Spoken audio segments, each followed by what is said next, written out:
بسم اللہ الرحمن الرحیم۔ سب ناظرین کو علم اسلام چینل میں خوش آمدید اور خلوص بھرا سلام۔ آج کا موضوع ہے عید الفطر۔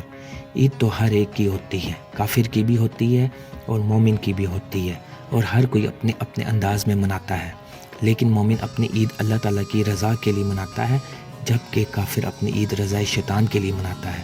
اور یقیناً کامیاب لوگ تو وہی ہوتے ہیں جو اپنی ہر سانس اور ہر فعل اللہ تعالیٰ کی رضا کے لیے وقف کر دیتے ہیں۔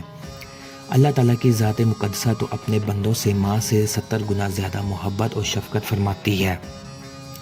حضرت علی رضی اللہ تعالیٰ عنہ کے پاس عید کے روز ایک شخص حاضر ہوا، تو اسی وقت آپ رضی اللہ تعالیٰ عنہ روٹی تناول فرما رہے تھے، تو اس شخص نے عرض کیا کہ آج تو عید کا روز ہے اور آپ چنے کی روٹی تناول فرما رہے ہیں۔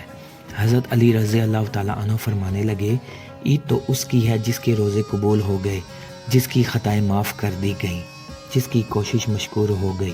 آج بھی عید ہے، کل بھی عید ہوگی، اور جس روز ہم اللہ کی نافرمانی نہیں کریں گے اس روز ہماری عید ہوگی۔ ایک اور جگہ پر حضرت سیدنا عبداللہ ابن عباس رضی اللہ تعالیٰ عنہ سے روایت ہے کہ نبی کریم صلی اللہ علیہ وآلہ وسلم نے فرمایا، جب عید الفطر کی مبارک رات تشریف لاتی ہے تو اسے جزا کی رات کے نام سے پکارا جاتا ہے، اور جب